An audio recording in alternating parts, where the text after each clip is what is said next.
Tariq Radio, like and subscribe. Tariq Radio, like and subscribe. All right, we're in the building. We are in the building, ladies and gentlemen, and you are in the building. Round of applause for you and all that good stuff. We are up in here. Welcome to the Tap In with Tariq. I'm here. I didn't do a live broadcast yesterday, but I'm here now. I'm here now, ladies and gentlemen. I'm in the building. I'm glad to have you guys in here. If you guys can hear me good, if I'm nice and crisp, can everybody give me a thumbs up? That would be great.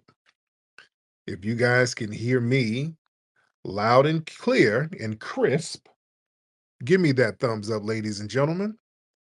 That would be greatly appreciated. Up in the building. There we go. Now, everybody give a retweet. And before we get started, you know how I got to get down. I have to give some shout outs to a lot of the regulars here. That's what I got to do first. And you got to show some respect to the regulars. And there's so many regulars in here, but we'll try to get as many as we can real quick. We got Cousin Jerry in the building, Obsidian, FBA Lamont. We got Tweets, The Farmer, Kenyatta, MRK, Jalan, No Cap, Abu, King Darius, Rhonda, Andre, Latita, Nene. We got Brother McCall. We got Sleepy. We got Ty Powell. We got Trinity, Maroc Sir Mike, Hoodoo Ernez, Solon, Brother Raheem in the building, Wayne Dresky in the building. So shout out to everybody in here. A lot of stuff we're going to cover. I won't keep y'all too long, but we do have to cover a lot of pertinent things that's happening. If you guys have been following the draft, they finally drafted Shedeur Sanders to the Cleveland Browns. They finally drafted him. Round of applause to our brother Shedeur. Round of applause to him. And a lot of people still feel a kind of way about the way the league went about drafting him. They just kind of stalled out. They let his ranking go down. They didn't bring him in as a first-round draft pick, which they should have. And many people believe that the league was stalling him out all of this time in order to send a message. I talked about that the other day. Well, we're going to reiterate some of this stuff. So what kind of message were they trying to send Shedeur? What were they trying to say by stalling him out and not letting him get picked in the first round or the second round? So they just kind of stalled him when everybody knew that he should have went in early, but okay. And everybody started calling the league out. Even Donald Trump called the league out. He said, hey, what's going on with the NFL? Why are y'all not drafting this kid? What's going on? So what are they trying to say? Basically, they were colluding with each other, and the whole attitude was, well, you got to be humbled first. Yeah, we're going to bring you in, but yeah, a polished, confident black quarterback from a black, strong family. That defies the whole struggle narrative, and that's what the league likes. So letting him fall out of being drafted in the first round, that was to put him in his place. That was deliberate. That was them sending a message. And did y'all see this piece here when Shedeur had a phone? He bought a phone specifically for the league representatives to call him.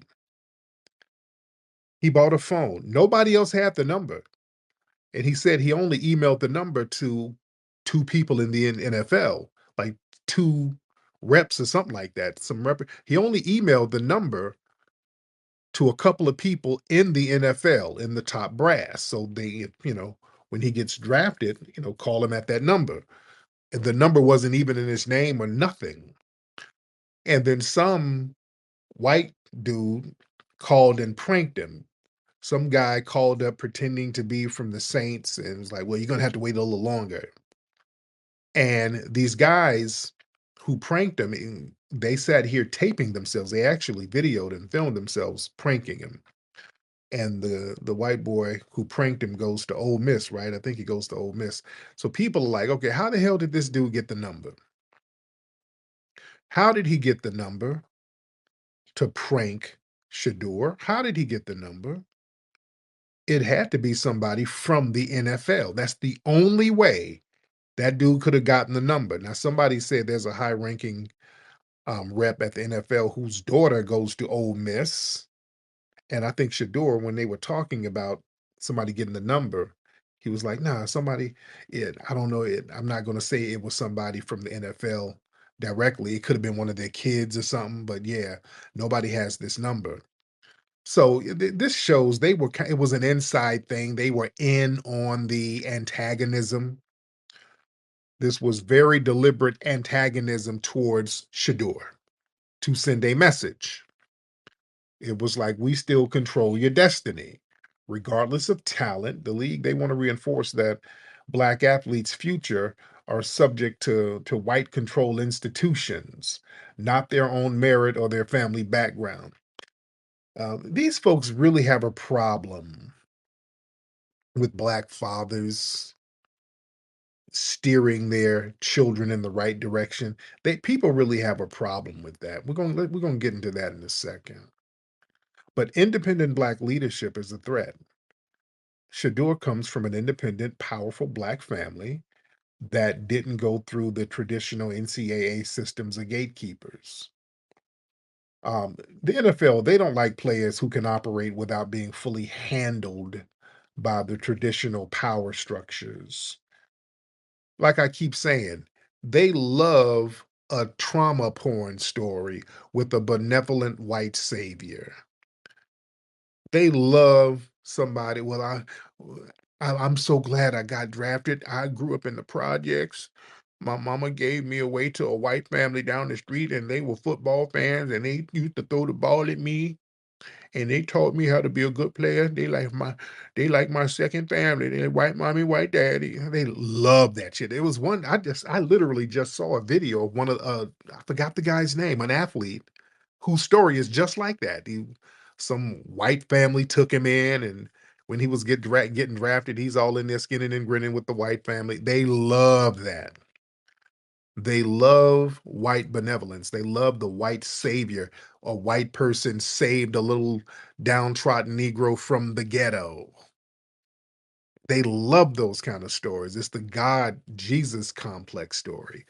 But when it's a black kid who had a black family who guided and trained and structured him for success, oh, hey man, that little Negro is arrogant. Oh no, no, no. He's a little too cocky for me. You see, they start playing that game. You see, they don't like for him to be too polished and well raised if it's a black family that's raising him. So a confident, well-spoken black man from a two-parent home, that disrupts all the stereotypes. And there's a quiet resentment when an athlete doesn't come from hardships that they can exploit for inspirational storylines. See, they always got to put themselves as the white savior. And confidence equals arrogance if you're black. See, Shedeur, he carries himself with confidence. He knows his worth. And in the eyes of the NFL, that crosses an invisible line where black competence, that's like insubordination. No, no, no. You supposed to be humble. You supposed to be groveling. You supposed to be mush mouthed. And you're not supposed to have your own brand. See, Shedeur, listen, he's gonna make the Cleveland Browns hot. He's gonna make that franchise hot. He's going to make that franchise pop off. People are already talking about getting Cleveland Brown jersey. So Shedeur is going to really, really make Cleveland pop off. His presence. He has the star power already. And he already has a brand. So they don't like black athletes having their own brand before they approve it because see, they like to give and take away. If they didn't give you the brand, they can't really take it away. You see? So yeah, Shedeur already has deals. He already has endorsement deals, public attention outside of the NFL approval. So they want you to earn the brand power after you submit to the league, is that type of thing. And just like my brother Mikhail just sent me, this is why, again, they prefer this is why they're going for the foreign athletes now. They want some athlete from Ghana, Nigeria, so they can exploit the story, so they can exploit a trauma porn story. They're trying to get these African athletes, and they're trying to scout them now so that they can say, "Hey, look, we got this poor, downtrodden, hungry, starving player out of his little dilapidated village, and we brought him into some white exchange student homes, and they groomed him and taught him how to bathe, and they got that little bushmeat out of his system, and now look at him. Say hi, Emmanuel Ocho. Hello." So that's what they like. They that's why they're going for the foreigners, because the foreigners are going to be very grateful. They know they're not going to rock the boat. And let's be real, a lot of this is disrespect of Deion Sanders by extension. Um, he's been very vocal, he's self-made, he's been critical of the NCAA and the NFL systems. So, and he's retired from being a player. He's a coach now, but they're trying to get at Dion by proxy. And see, the league, they like to decide who the face of the future is going to be. They like to handpick the next generation's icons. So letting Shedeur glide into superstardom without a lesson, see, they got to kind of haze them a little bit. This is what they want to do. That's going to disrupt their plans for who represents the NFL brands moving forward. And exceptional black families, they still got to be checked. So if you come from a strong black family, you have intelligence, marketability, skill. They still want to let you know that you're not exempt from racial gatekeeping. You still got to go through the fire. You see. So yeah, there's racial undertones to it. Don't let it. I don't let people practice little racist things and then act like they're not doing it. And some people are like, "Well, there were black players. Hey, come on now, come on, Tariq. How is this racial? There were black players who got drafted. No, no, yeah, that's fine. But yeah, they didn't come from the background of Shedeur. See, they don't have a problem with these other black athletes because yeah, they're sitting on a rent-a-center sofa with their single mother in the projects, waiting to get drafted, and then everybody celebrates, and it's a rags to riches story. They have no problem with that. That's the ideal story. They have a problem with Shedeur because um, that's not the ideal story of a black person who came from a strong, functional black family. They don't want that. And even the white fans, some of them have been acting funny style, trying to use code words. Let's be real. A lot of these white supremacist suspects, they've been in the comments. They're happy that he didn't get a first round draft pick. Why are they so happy? They were celebrating. Oh, like, yeah, he didn't get first round. Oh God, he didn't get second. Oh, that's so great. Why is that so great? Huh? Why is that so great? And they can never tell you because they keep pushing the goalpost. They'll say one thing and then push the goalpost down the field a little bit more. See, Shador represents black confidence without permission. So the dominant society, they like to look at black success as being some kind of gift that was allowed to them by benevolent white people. And Dion, he broke that generational curse of poverty and all of that. So Shadura is a direct beneficiary. And a lot of people resent seeing generational black wealth passed down cleanly without traditional tragic setbacks. They don't like that because see, that becomes habit forming. You see that example of a black family passing generational wealth down, doing it the right way, not pissing all of their money off, not getting caught up in a scandal, because that's what they like to do. A black person who makes some money, they make sure that there's a scandal there. They make sure there's some drugs there. They make sure that there's some kind of weird death that happened and the money is all tied up. You understand? They make sure there's some real funny business going on with their money where they can't pass it down cleanly to a descendant. So, Dion didn't let that happen. And Shedeur, he doesn't fit the humble Negro archetype. See, they like their athletes to be overly grateful, meek, and humble. They love somebody who's mush mouth. Ooh, I got to give my mama a house. I'm gonna make my mama quit her job as a maid, and she's a lunch lady. I gotta help my mama. I'm gonna make my mama a house. I'm gonna get her house and all my brothers and sisters. They love that rags to riches. I want to buy my mama a house, then get her out of poverty. And they like to show a white sports agent or a white coach acting as the father figure. They love that. Oh, that's their dream. And when they don't have that, everybody's arrogant. Yeah. And yeah, they don't like to show black fathers as powerful leaders. You see, that's why they don't like LeVar Ball. They didn't like Earl Woods, Tiger Woods' dad. They had a bug and they asked about Richard Williams, Serena and Venus's dad. These powerful, strong black men who cultivated the talents of their children. They don't like that because, see, that disrupts the stereotype of black fatherlessness. See, they love running around here talking about ain't no fathers in the black community and all of that stuff. They love running around with that nonsense. The whole black father absentee myth. They like to portray black fathers as irresponsible deadbeats. So when black dads raise focused, elite level children, it shatters the damn lie right in front of their faces. Yeah. And that shows the black family structure can produce global black excellence. Strong black fathers equal strong family support, world class talent. So that exposes that black excellence, it's not a fluke, it's not an accident, it's a result of deliberate planning, love, and structure.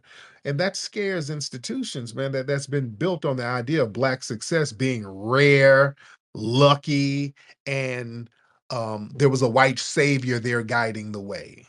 See, that's the most important thing. There has to be some kind of white savior there. And it challenges that whole white gatekeeper authority. They love having the sports agents, the coaches, and the owners and the managers as the father figures. They love that.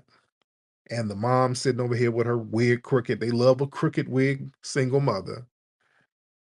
They love that, especially if she was on the pipe at one point. Oh, they love that. And don't let a white family have fed the Negro. If a white family gave him one sandwich, they're gonna do a damn movie of the family. They're gonna do a damn movie and have Brad Pitt and um, Sarah Michelle Gellar play the damn white mama or somebody. They're gonna get somebody very white, and then they're gonna get the person to play the athlete to be real big Sambo, just like did in The Blind Side. Michael Orr, he hated the way they portrayed him in The Blind Side. Michael Orr, and what my partner, who a former NFL player, he played with Michael Orr. Michael Orr was a beast with it. Michael Orr was fast and he was quick. He was like Michael Orr wasn't moping around the damn field. Like in The Blind Side, like Big Mike, they had him like a big goofball, big doofus walking around, can't hardly talk, mush mouth, calling Sandra Bland mama. Hey mama, you gonna throw the ball to me today? Thank you, mama. He's just moping around all slow and Michael Orr was like, yeah, I wasn't doing all that now, damn. I know the studio, they get creative license, but damn, y'all got me looking like that. So yeah, he wasn't doing all that. And you got to watch that. You got to watch that. How they portray. They're gonna make you as Sambo-ish as possible. Or they're gonna sell it. It's gonna be like an episode of Different Strokes. They love that. They love somebody bucking their eyes up in a white person's house. What you talking about, Willis? They love that. They love that. And that's the story that they love to run with. And when you have a black father say, ain't nobody bucking their eyes, ain't nobody eating cheese sandwiches and government milk. No, no, we're fine. We're fine. I just disciplined my boys and I made them get out there and work hard. Well, your son is he's a little cocky. He's a little flashy. Yeah, he has to humble himself for the league. They try to play them little games. You see, and with Shedeur, the great thing about him, see, he understands financial literacy already. See, he's already, talking about money moves and he's getting deals and he's doing financial strategy. So he's not going to be exploited. They're not going to, make him trick his little money off. So that's another thing. They like for athletes to be dumb and exploitable so that white folks can come in and finesse their damn money, which is why they said a lot of athletes, like 5 years after they retire, most of them go broke. There's some white people out here finessing their ass. So with a black player with a strong black father like Shedeur, yeah, you're not going to finesse him out of his paper. So they have an issue with that type of stuff. You see, real heavy stuff. Let me get some calls in here. We do have a lot of Nathaniel. What is it, dude? Oh God, Nathaniel, stop. You just trying to be contrary. Boy, you so damn oppy. You just contrary for the sake of being contrary. All right, let me get some folks in here. Nikki, the guy, Marcel, I see y'all in here. Um, y'all raise your hand. Let me talk to the family in here. Let me talk to the family. Let's get Hitman, the producer. Let's get Hitman in the building. Mr. Hitman, hop on in, sir. Hitman, hop on in. Or waiting on Hitman. Everybody else, raise your hands. There you go. Hello? What's up, Hitman? What's going on, good brother? I'm good, man. How are you? I'm good, I'm good. Nah, I was basically like I basically was feeling what you were saying, like, cause I grew up in a two-family household, you know what I'm saying, which is very rare.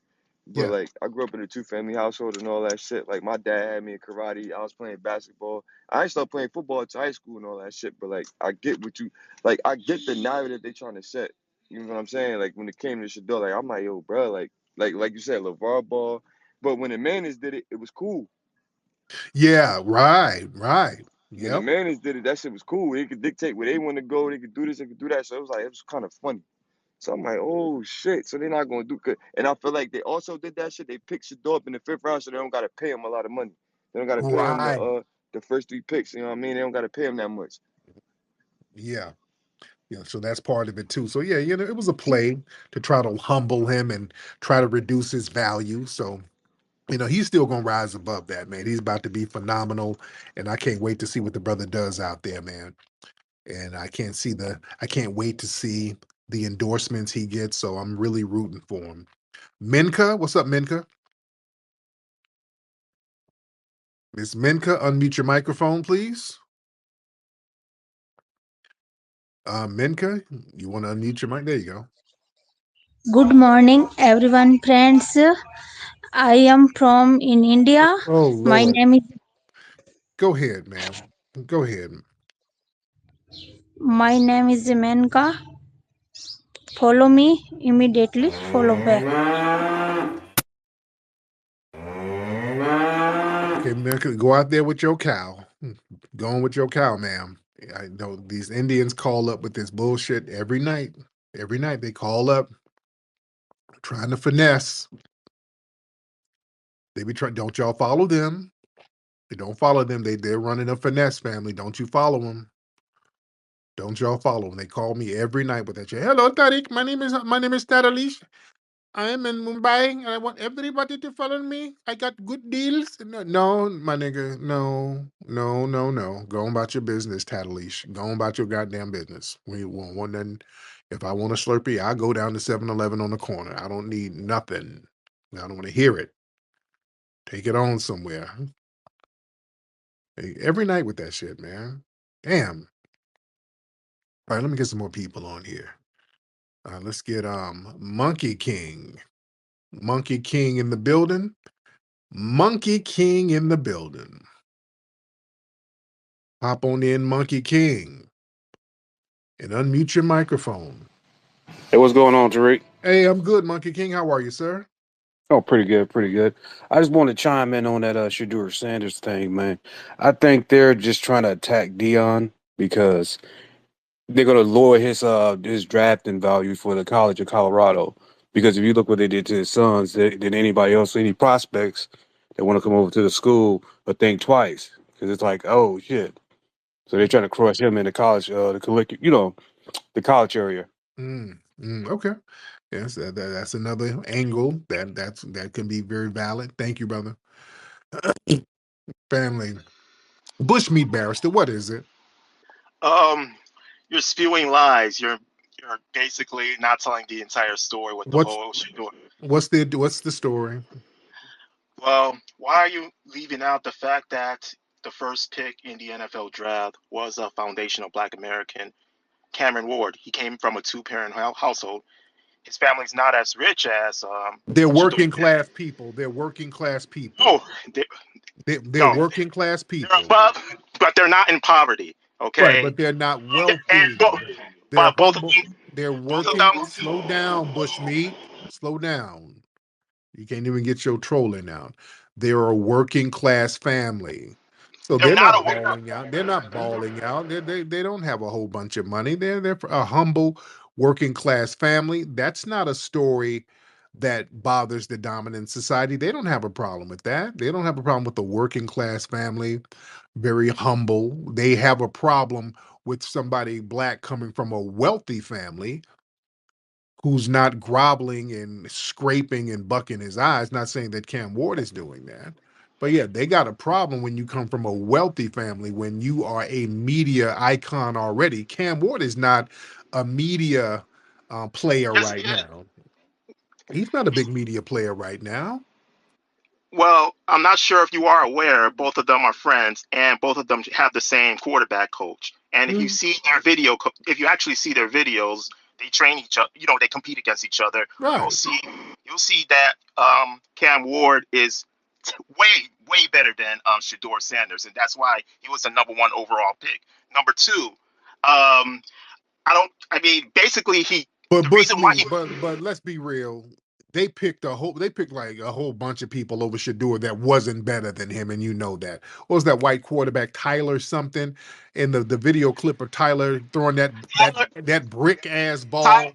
Throwing that, Tyler Show has better intangibles. He has a way better arm. He oh, actually has we a like much we better didn't arm. see him throwing that damn brick.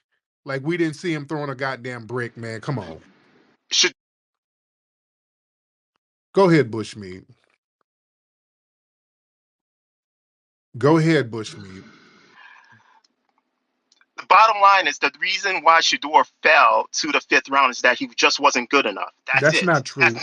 That he wasn't good No, enough. That was no. that is All it. them other players were not better than Yes, him. they That's were. bullshit. Jalen No, they Milroe. weren't. He All had them other he didn't players. have. Hold on. Disrespectful P. Let me get disrespectful P in here. But yeah, all of them players were not better than him. Damn, that's not true. Disrespectful P. Hop on. What's going on, Flex? What's up, brother? I'm just listening to Barrister. You don't know nothing about football, do you? You don't know. I know a whole lot about football. I follow Colorado football for the past 2 years, and I know for a Congratulations. fact. So I real know quick, we for a talking fact. about just listen for a second. Listen for a second, right?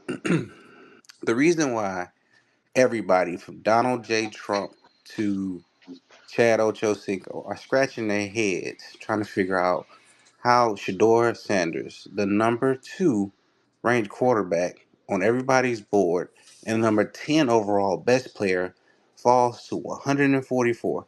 It doesn't make sense unless they're trying to teach somebody a lesson. Now, Dallas needed a quarterback. Pittsburgh needed a quarterback.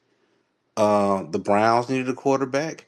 Guess what? The Lions could have used a quarterback. See, all these teams that have quarterbacks are almost out the door. The Jets could have took them. It's so many different teams that could. Matter of fact, Jacksonville could have took him, traded Trevor Lawrence for 3 first round. It's so many things they could have done with the situation just because of the chip it would have been to have the Sanders guy there. So the fact that they didn't take him, even if he was a bum quarterback, even if he was, it's a quarterback. They only took three. They even said there's only 2 quarterbacks in this draft even worth looking at. They were talking about Shedeur and Cam Ward. Cam Ward was #1, made sense. Travis Hunter #2 makes sense. After that, it doesn't make sense not to take him. That's why you see some teams who took offensive linemen. It made sense because they already have a quarterback. People with quarterbacks like Kansas City is not taking a quarterback. The Eagles wouldn't take a quarterback. But it doesn't make sense for Dallas to pass. Doesn't make sense for the Giants to pass. It doesn't make sense for the Browns to pass as many times they did. So this is a bunch of bullshit, and this is why we can't take y'all serious. Like, you don't know enough about this sport to come in here talking. I know more about this sport than you. Basically, there's a process in the draft. There's a draft process, and basically, he did not do well at all in the interviews. Basically, according to Who's Shedeur, the he board bet. named after? What you said? They call it a draft board. Who's the board named after if you watch it so much? What do you mean a draft board? Who's a draft expert? Mel Kiper, those are experts, though. You got to listen to the NFL scouts and the What did he coaches. say? Huh? He ranked him #1, but he's just an analyst. No, you just said he was an expert. He's Not not don't an matter. expert. He's not an expert. He's an ESPN analyst. You have to look at the NFL scouts He's an and the coaches. ESPN expert analyst. Yo, disrespectful. The main thing is that you got to listen to the NFL scouts and the coaches, and the NFL scouts and coaches essentially said that he was not good enough, Bro, and you that's true. just said, He was not. wait. He's You not just that good said, enough. I'm sorry. You just said that a white quarterback taken above Shedeur Sanders had better intangibles. Yes, he Shedeur did. Sanders came from Jackson State University to a Power 5 school in Colorado. Because of his father. His father. Listen. He Okay. led a bunch of transfer graduates, right, to a 4-win season of a team that didn't win a single game before that. And then the very next year, they doubled the wins. That is unheard of in a program that fast. A lot of the teams that. So, Okay, that that right there let is me speak. the Let me speak. listen, Let me speak. listen. Let me speak. No, let me That's the speak. definition of intangibles. No.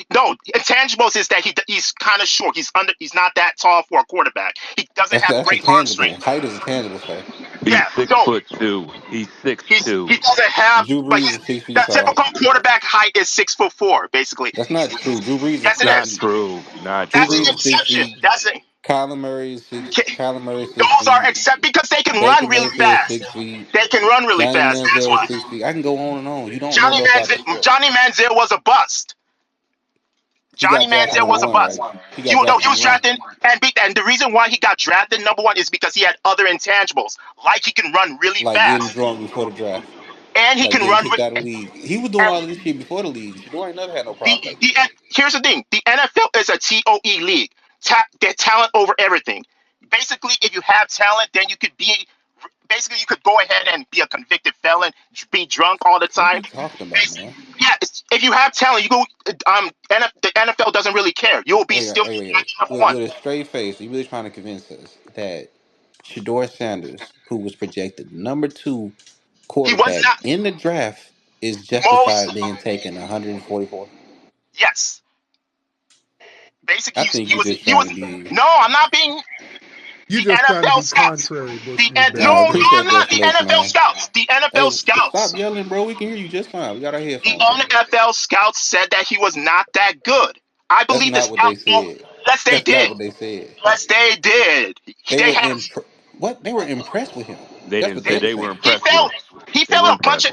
I'll be more than happy to share what the one NFL scout said about him. It was the worst interview that he ever had. How you know He this? This is bombed. an anonymous source. We don't even No, know if that that's was true or an. not. That was an. It was an. It Who was an said it? top. But an anonymous NFL scout said it was Oh, probably the worst. Really, anonymous source Bushmeat? told. You quoting an anonymous scout? Really? Yeah, that's Numerous crazy. sources said that he bombed in a bunch of interviews. He did not Listen, interview well. Barrister, If you Barrister, don't Barrister. interview, You just said the league was touting off everything, right? yes. Cool. So that negates that. Look, He anonymous doesn't source have told he me, doesn't have NFL talent. If he had an ounce of Dion's Barrister, talent, Barrister, he would have been Barrister, drafted in the first round. He's not Barrister, that Barrister, good. Barrister. An anonymous source told me you was dating Halle Berry. An NFL scout Yeah, I think we basically all said believe it. Appreciate it, Felix, numerous. man. Y'all have a nice one. Thank you, You brother. guys don't know nothing about the NFL. Nothing. Okay.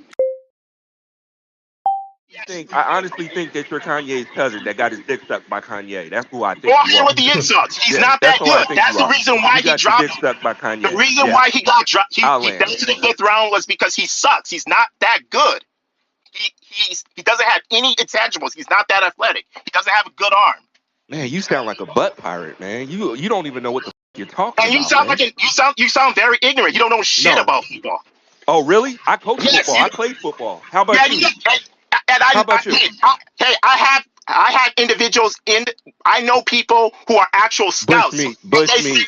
You sound. Bushmeat was a male cheerleader. He was a musty Laker girl. He was a Dallas Cowboy cheerleader. That's how Bushmeat knows the game. Bushmeat was out there in some cowboy boots and a mini skirt. At the end of the day, there's a strong possibility he can be cut. He has to compete against 4 other quarterbacks. Joey Flacco is my age. I'm 48. He's going to beat the white boy. And Deshaun Watson, he has an MRI injury. He's not coming back until 2026. The Browns drafted a quarterback in the 3rd round, Dylan Gabriel, and he's not going to beat out Dylan Gabriel because Dylan he's going to destroy him. No, he's not. Dylan Gabriel has it. He has heart. Oh, he's basically he has way more heart and way more drive than Shedeur. He's not entitled. The reason why he fell is because Shedeur is just an entitled, privileged quarterback. He doesn't really want it, and he doesn't have any intangibles. He has all the intangibles. He's 6'2" and he can throw. He's accurate as hell. No, he does. Accurate is nothing, basically. And he's not that. He doesn't have a strong ear. If he had any athletic ability, then he would have been drafted in the 1st round. If he had any ounce of talent, like Deion Sanders. All right, Bushmeat. Thank you, Bushmeat. Lord. All right, enough of Bushmeat. Good Lord. That's Bushmeat Barrister. Thank you, Ty. Thank you, Brother D. Thank you, Bushmeat Barrister. Good Lord. Bushmeat's just being contrary to be contrary. Nay, what's up, dear? Hey, Tariq, I just wanted to say hi. Me and my husband listen to you whenever we catch it live, and that's all I wanted to say. I didn't want to get involved in all that football there you talk. go. All right, shout out to you and your hubby. Much respect to y'all. Oh, goodness gracious. All right.